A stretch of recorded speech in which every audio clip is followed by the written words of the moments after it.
안녕하십니까. 독서하는 마라토너 박종필입니다. 자, 이곳은 롯데월드타워 바로 아래에서 촬영하고 있습니다. 뒤에 보이는 공간이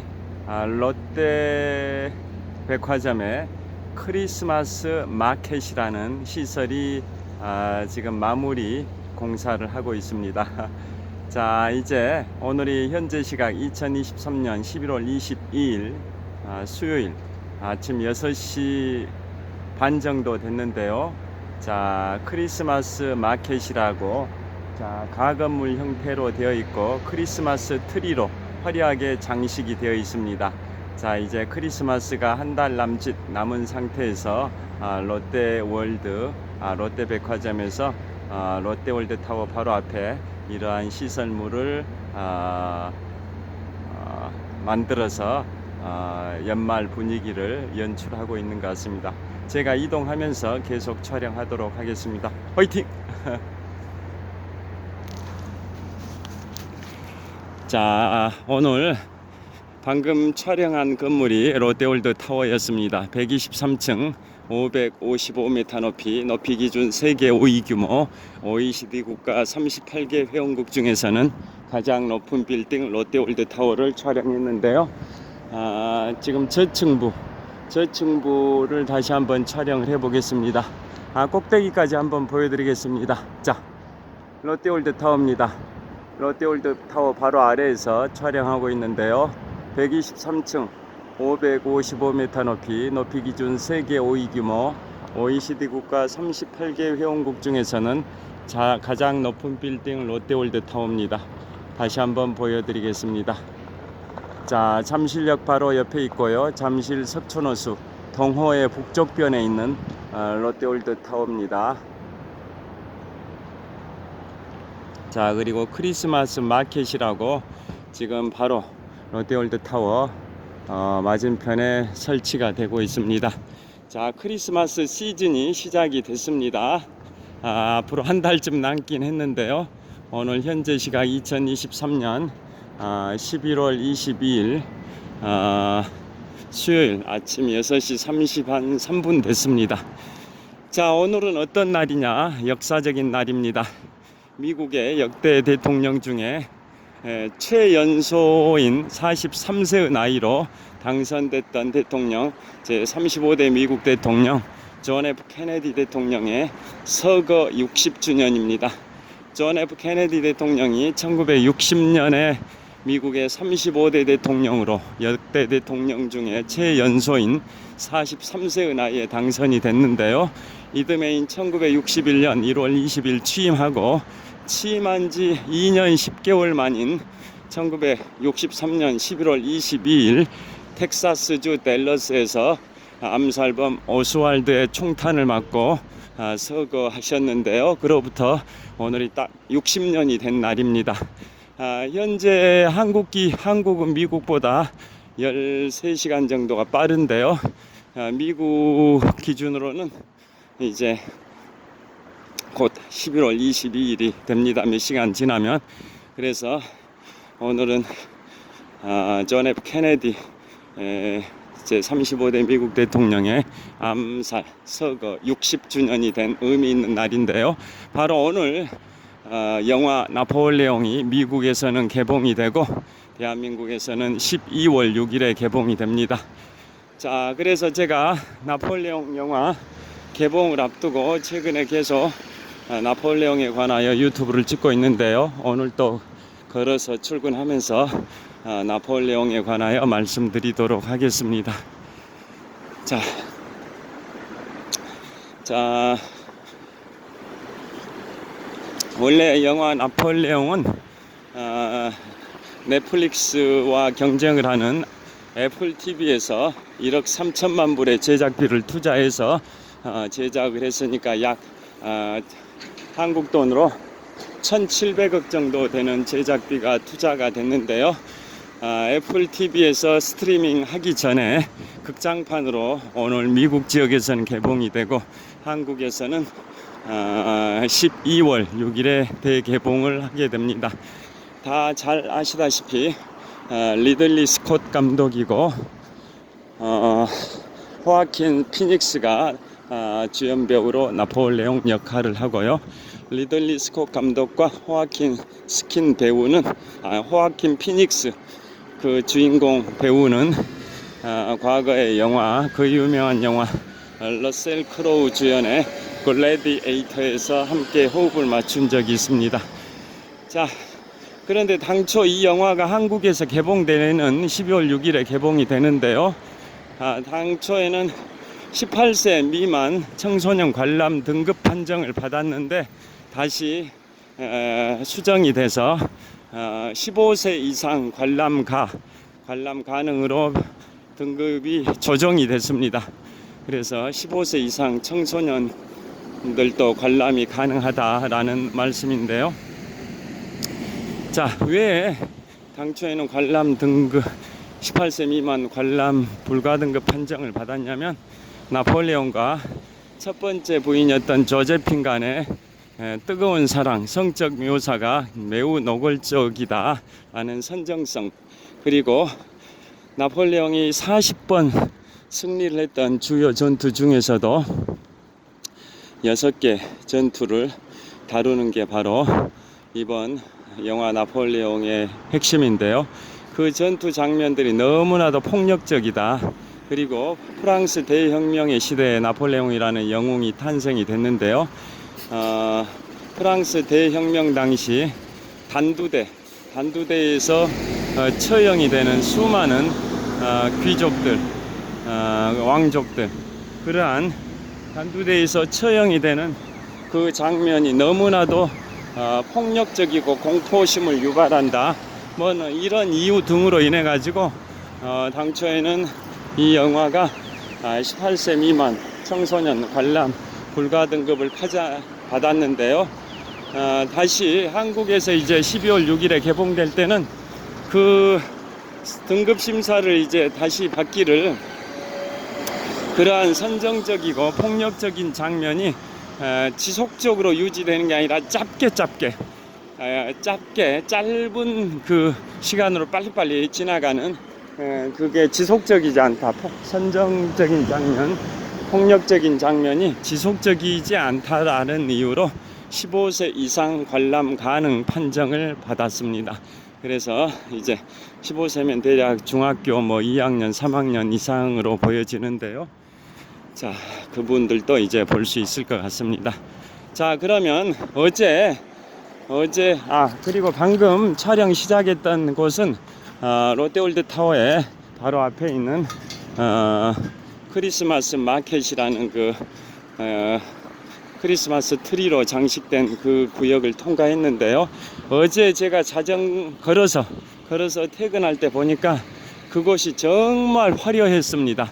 지금은 새벽에서 불을 다 꺼놨는데요. 어제는 정말 화려하게 크리스마스 트리가 휘황찬란한 환상적인 야경을 연출했습니다. 그래서 오늘은 스마트폰 배터리가 허용하는 범위 내에서 오늘 저녁 퇴근길에는 아까 출발했던 그곳에서 화려한 환상적인 휘황찬란한 크리스마스 트리를 유튜브 영상에 담아 보도록 하겠습니다. 자, 그래서 어제 촬영하다가 걸어서 퇴근길에 아까 그 지점에 도착하기 직전에 스마트폰 배터리가 소진돼 가지고 촬영이 중단됐는데요. 어제 걸어서 퇴근길에는 어떤 내용을 촬영했냐면요, 나폴레옹이 52세의 일기를 마감했던 장소 남대서양의 외로운 섬, 영국령 세인트 헬레나에서의 유배 생활에 관하여 촬영을 하다가 중단이 됐습니다. 그래서 오늘은 이어서 말씀드리도록 하겠습니다. 자, 나폴레옹은 1815년 2월 18일 그 유명한 너무나도 유명한 워털루 전투, 1815년 6월 18일 워털루 전투에서 영국의 아서 웰즐리 웰링턴 공작과 프로이센의 불위허 사령관의 연합군을 상대로 프랑스 제국의 나폴레옹이 싸웠는데 나폴레옹이 패배해서 나폴레옹 시대의 몰락을 가져온 그 전투 패배 이후 나폴레옹은 바로 영국군에 의해서 압송이 돼서 본인은 미국으로 망명을 희망을 했는데요. 프랑스 해안의 모든 해안이 영국군에 의해서 봉쇄돼서 나폴레옹은 미국으로 가지 못했습니다. 미국으로 망명을 못하고요. 자, 그래서 영국군에 의해서 체포돼서 압송이 됩니다.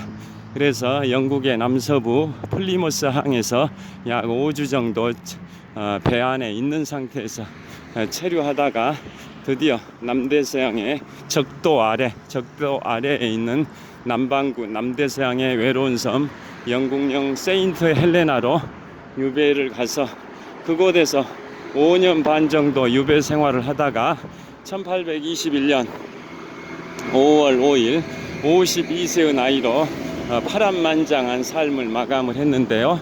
자, 그래서 그 세인트 헬레나가 어떤 곳인지부터 좀 말씀드리도록 하겠습니다.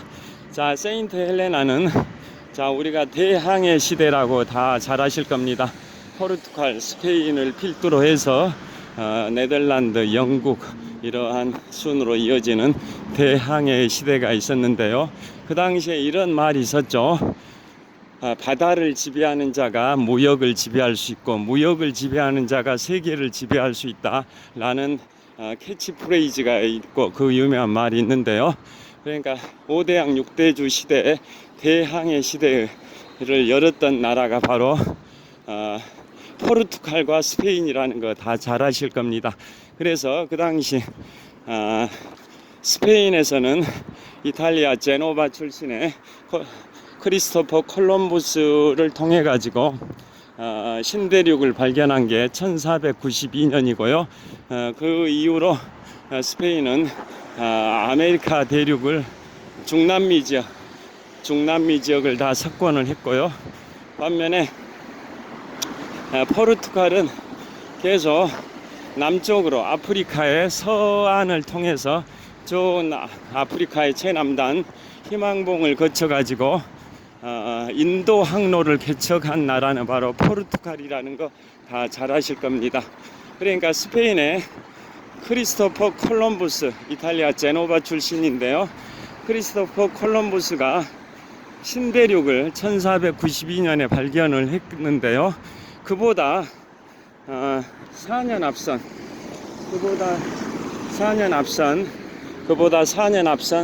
1488년에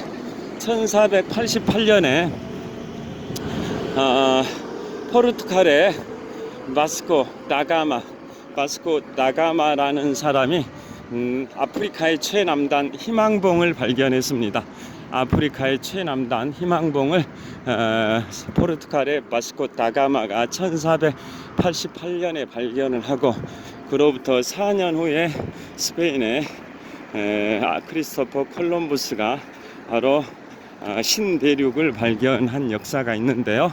자, 그 콜럼부스가 1492년에 신대륙을 발견하고 또 6년이 지난 1498년에는 드디어 포르투갈의 탐험가가 바스텔리우무스 디아스 발음이 잘 안 됩니다. 그 사람이 바로 인도 항로를 개척하는 데 성공합니다. 그러니까 포르투갈은 1488년에 바스코 다가마가 아프리카의 최남단 희망봉을 발견하고요. 그로부터 10년 후인 1498년에는 인도 항로를 개척하는 데 성공을 했습니다. 자, 그 전까지는 인도라는 그 지역, 유럽이 세계를 지배하던 시대니까요.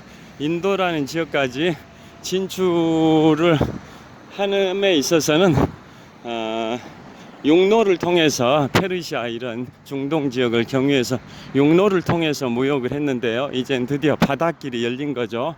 그래서 포르투갈이 대항해 시대의 스타트를 끊었던 나라이기도 한데요. 그 포르투갈이 1501년에 이미 1501년을 기준으로 하면 그보다 3년 앞서서 인도 항로가 개척이 되어 있었기 때문에 1501년에는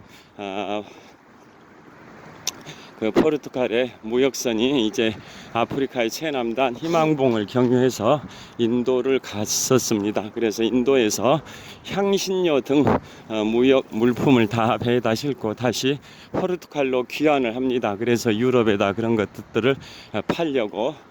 그런데 1502년에 인도에서 포르투갈을 향해서 항해하던 배가, 그 포르투갈의 배가 남대서양에 외로운 섬 하나를 발견합니다. 그게 바로 세인트 헬레나입니다. 자, 세인트 헬레나는 왜 명칭이 세인트 헬레나냐? 성 헬레나라는 뜻이죠. 왜 세인트 헬레나냐면, 자, 1502년에 포르투갈의 그 무역선이 인도에서 출발해서 포르투갈로 귀국하던 도중에 남대서양의 적도 아래에 있는 외로운 섬을 하나 발견하는데요. 그 발견한 날이 어떤 날이냐? 바로 서기 313년에 기독교를 공인했던 콘스탄티누스 1세 황제, 콘스탄티누스 1세 황제의 바로 어머니가 바로 성 헬레나입니다. 성 헬레나, 세인트 헬레나죠. 기독교를 서기 313년에 공인했던 고대 로마의 중세 로마인 셈이죠. 중세 로마의 콘스탄티누스 1세 황제의 어머니가 바로 세인트 헬레나입니다. 그분을 기리는 축일이었습니다. 그날이 포르투갈의 무역선이 세인트 헬레나 섬을 발견한 날이 콘스탄티누스 1세 황제의 어머니인 세인트 헬레나를 기리는 축일이어서 그 섬의 명칭을 세인트 헬레나라고 칭하게 된 겁니다. 자, 그런 역사적 배경이 있고요. 그게 1502년입니다. 그래서 아프리카의 최남단 희망봉을 거쳐서 인도로 가는 항로는 그로부터 무려 367년 동안 서양과 동양의 해상로를 연결한 인도 항로였습니다. 왜 367년이냐면 서기 1869년에 수에즈 운하가 개통이 됐죠. 자, 수에즈 운하, 중동의 홍해를 통해서 지중해와 인도양을 연결하는 수에즈 운하가 1869년에 개통이 됐기 때문에, 자, 그 세인트 헬레나가 발견된 1502년으로부터는 무려 367년 동안 인도 항로가 바로 아프리카 최남단 희망봉을 경유해서 유럽과 인도가 연결이 됐었습니다. 자, 여하튼 오늘 본론으로 돌아와서요. 방금 지금 조깅하는 분들이 다 한국체육대학의 달리기 선수들이거나 아니면 운동 선수들인 것 같습니다. 한국체대라는 유니폼을 입고 달리는 걸 방금 봤습니다. 한국체대가 올림픽공원에 저기 북동쪽 지역, 동쪽에 가까운데요. 올림픽공원의 북동쪽 코너 쪽에 소지하고 있습니다. 한국체육대학교. 그리고 지금 보고 계신 이 건물은 서울올림픽 파크텔입니다. 서울올림픽 파크텔의 모습입니다. 자, 서울올림픽 파크텔입니다. 자, 계속 촬영하면서 가겠습니다. 자, 그래서 나폴레옹은 영국의 남서부 플리머스항을 출발한 지 70일 만인 1815년 10월 15일에 세인트 헬레나에 도착을 합니다. 자, 그 배로 이동하는 도중에 나폴레옹을 압송해서 호송하는 그 배 선박이죠. 함장이 영국의 해군 제도 코크번 제독입니다. 코크번 제독. 자, 코크번 제독과 70일 동안 같이 배를 타고 이동하면서 밤에는 주로 카드놀이, 이런 놀이를 하면서 시간을 보냈고요. 그 다음에 나폴레옹이 그 유명한 나폴레옹의 꼬냑이라는 것은 제가 최근에도 소개해 드렸는데요. 모든 술은 제조법에 따라 발효주와 증류주로 구분하고요. 또 원재료에 따라 과실주와 곡물주로 구분을 하는데요. 자, 예를 들어서 곡물주의 대표주자 보리를 발효하면 맥주가 되고, 맥주를 증류하면 위스키가 됩니다. 우리가 이른바 양주라고 하죠. 그 다음에 과실주의 대표주자 포도를 발효하면 와인이 되고, 그 와인을 증류시키면 브랜디가 됩니다. 자, 그 브랜디 중에서도 프랑스 꼬냑 지방에서 생산되는 브랜디만 꼬냑이라고 합니다. 자, 그래서 꼬냑, 나폴레옹 하면 꼬냑이 떠오르죠. 그 다음에 또 나폴레옹이 이런 명언을 했습니다. 샴페인은 승리의 순간 마실 가치가 있다라고 명언을 했는데요. 그 샴페인은 또 뭐냐? 프랑스의 샹파뉴 지방에서 생산되는 탄산 성분의 와인을 바로 샴페인이라고 합니다. 탄산이 들어있죠. 그래서 프랑스의 샹파뉴 지방에서 생산되는 그 화이트 와인만 샴페인이라고 합니다.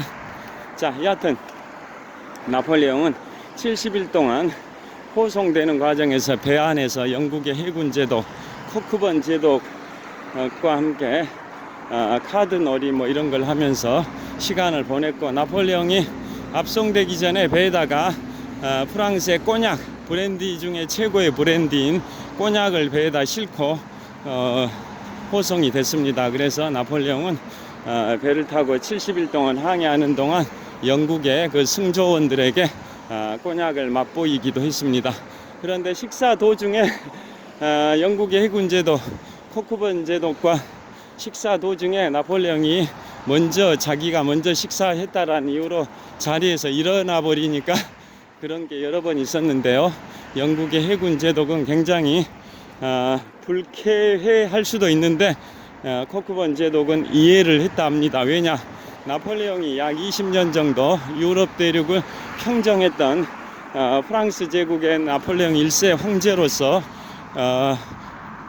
틸르니 궁전에서 그런 생활이 몸에 배어 있기 때문에 당연히 황제가 자기가 식사 먼저 해서 먼저 일어나는 것은 당연하다, 이런 습관이 배어 있다 보니까 이제 포로 신분이 돼서 영국의 함정에 의해서 호송되는 그 과정에서도 황제 시절의 그 습관이 몸에 배어 있다 보니까 코크번 해군 제독, 영국 제독과 식사를 하다가 나폴레옹 자신이 식사를 마치면 코크번 제독이 식사를 하고 있는 도중에도 나폴레옹이 먼저 자리에서 일어나서 코크번 제독을 당황스럽게 하기도 했는데요.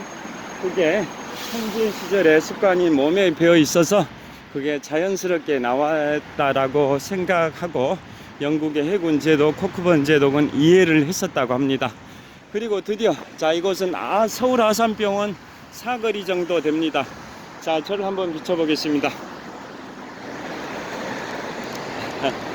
자, 이곳은 올림픽공원의 북서쪽에 있는 서울 아산병원 사거리입니다. 지금 비추고 있는 방향이 북쪽 방향을 촬영하고 있는데요. 자, 서울 아산병원 쪽을 촬영을 하고 있습니다. 이곳은 서울 아산병원으로 통하는 사거리에 서 있습니다. 자, 그래서 드디어 70일간의 항해 끝에 1815년 10월 15일에 남대서양의 외로운 섬 영국령 세인트 헬레나에 도착을 했습니다. 자, 왜 영국령이냐면 아까 말씀드린 것처럼 그곳은 원래 포르투갈이 발견을 한 포르투갈령이었는데요. 나중에 대항해 시대의 패권이 바뀌면서 포르투갈이 네덜란드한테 뺏겼었고, 다시 네덜란드가 영국한테 그곳을 뺏겼었습니다. 그래서 그곳은 이제 그 당시 나폴레옹이 유배를 갔던 그 당시에는 영국령이었습니다. 자, 대만도 비슷하죠.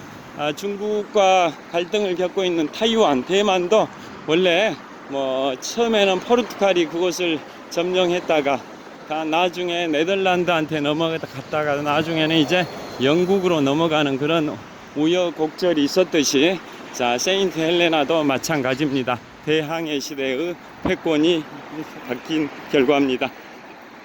자, 그래서 세인트 헬레나에 도착한 나폴레옹은 그곳에서 삼엄한 감시 속에서 사실상 연금 상태에 들어갔습니다. 연금이라는 것은 감옥에 집어넣지는 않지만 일정한 집, 저택, 울타리 안에서 밖으로 못 나가게 하고 그 집 안에서만 머무르도록 하는 게 연금, 가벼운 구금이다 해서 경제의 연착륙, 경착륙 이런 말이 있지 않습니까? 딱딱하게 착륙하면 경착륙, 부드럽게 스무스하게 착륙하면 연착륙이라고 하듯이 그 연금은 가벼운 구금이다 해서 그 집 울타리 안에서만 머무르고 밖으로 못 나가게 하는 게 연금인데요. 나폴레옹이 그런 연금 생활을 했습니다. 그 당시에 세인트 헬레나를 지배하고 있던 영국 총독이 있었는데요. 총독이 여러 명의 보초병, 감시병을 둬가지고 나폴레옹의 그 활동을 일거수일투족 감시하도록 했습니다. 왜냐? 나폴레옹이 1812년 러시아 원정에서 실패하고 1813년 라이프치 전투에서도 패배하고 1814년 5월 4일에 지중해 엘바섬으로 유배가 됐었는데요. 엘바섬으로 유배된 지 딱 약 10개월 만인 1815년 2월 26일에 탈출했던 그런 이력이 있다 보니까 또다시 탈출할지도 모른다고 생각하고 감시, 일거수일투족을 철저하게 감시당하는 가운데 5년 반 동안 유배 생활을 했는데요.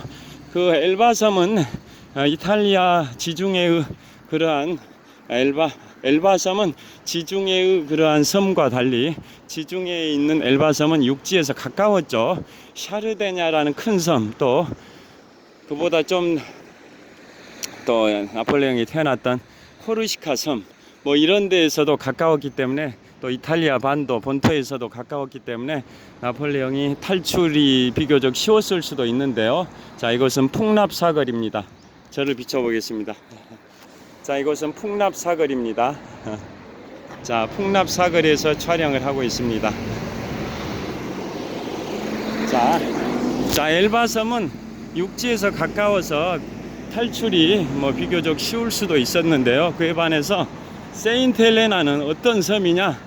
아프리카의 남쪽 서안에서 아프리카의 서해안이죠. 아프리카 대륙의 서해안으로부터 서쪽으로 1900km나 떨어져 있습니다. 무려 1900km. 자, 서울과 부산 거리가 약 400km 천리길인데요. 그 거리의 약 5배에 해당되는 1900km나 떨어져 있습니다. 아프리카의 서해안으로부터 서쪽으로 1900km나 떨어져 있는 그 외로운 섬, 남대서양의 외로운 섬, 영국령 세인트 헬레나입니다. 그러니까 쉽게 말씀드리면 아프리카 서해안과 남아메리카의 동해안 사이에 있는 겁니다. 남아메리카의 동해안이니까 아르헨티나 이 정도 되겠죠. 아르헨티나의 동쪽이자 서아프리카의 서쪽에 위치한 서아프리카의 서해안으로부터 서쪽으로 1900km나 떨어져 있는 절해고도라고 하죠. 절해고도. 주변에는 망망대해뿐인 그곳으로 유배가 됐던 겁니다. 그래서 이제는 도저히 탈출이 불가능한 상황인데요. 자, 그곳에서 5년 반 동안 유배 생활을 했었습니다.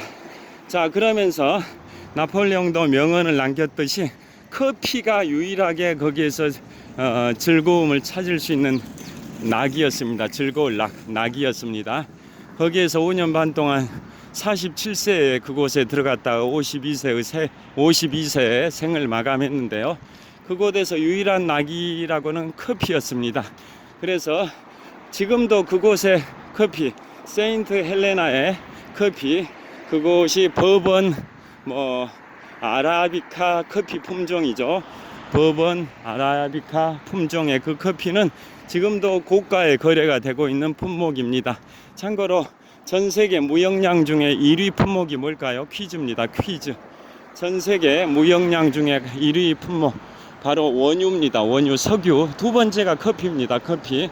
우리나라도 커피숍이 어마어마하게 우후죽순으로 많이 늘었지 않습니까? 자, 나폴레옹이 그곳에서 5년 반 유배 생활하면서 유일한 낙이라는 게 바로 커피였습니다. 그래서 나폴레옹의 글 중에 커피 애찬도 있죠. 뭐라고 커피 애찬을 했냐면, 진한 커피, 아주 진한 커피. 그러니까 정신을 각성시키는 진한 커피, 아주 진한 커피는 정신을 각성시키는 각성제 역할도 하고, 그 다음에 나에게 온기를 준다라고 표현을 했습니다. 정신을 항상 깨어있게 하는, 정신을 각성시키는 진한 커피, 아주 진한 커피는 나에게 온기를 준다라고 명언을 남기기도 했는데요. 자, 그 커피. 자, 여기 신호 이제 바뀝니다. 이곳은 강동구청역 3거리입니다. 강동구청역 3거리인데요. 동쪽으로는 천호역 사거리 방향, 서쪽으로는 올림픽대교 방향이라고 적혀 있습니다. 이 방향으로 가게 되면 한 200m 가면 강동구청입니다. 서울의 25개 자치구 중에 강동지역, 동남권을 관할하는 강동구청이 전방 200m 지점에 있습니다. 자, 여하튼, 자, 그 커피가 5년 반의 유배 생활을 하면서 외로움을 달래주는 유일한 즐거움, 낙이었다고 합니다. 자, 그리고 참고로 나폴레옹은 군대에다가 커피를 보급품으로 지급한 최초의 인물입니다. 나폴레옹이 군대에다가 군대 보급품으로 커피를 지급을 했던 최초의 인물이기도 합니다. 왜냐, 전투라는 건 치열한 전쟁, 전투라는 것은 생과 사가 엇갈리는 그러한 치열한 생존의 현장이다 보니까 항상 피곤하고 지쳐 있고 그러는데요. 자, 그러한 군대 환경에 항상 깨어 있게 만드는 커피를 보급함으로써 군인들한테 사기를 진작시켰었습니다. 그러면 군인들은 전장이라 하죠. 전투 현장에서 흙먼지가 날리는 그런 전투 현장에서 얼굴에 흙먼지를 뒤집어 쓰고 따뜻한 온기를 주는 커피 한 잔을 마시면서 커피잔에 비친 자신의 얼굴을, 흙먼지 뒤덮인 자신의 얼굴을 보면서 언젠가는 살아서 고향에 되돌아가겠다라는 희망을 안고 전투 현장으로 적진을 향해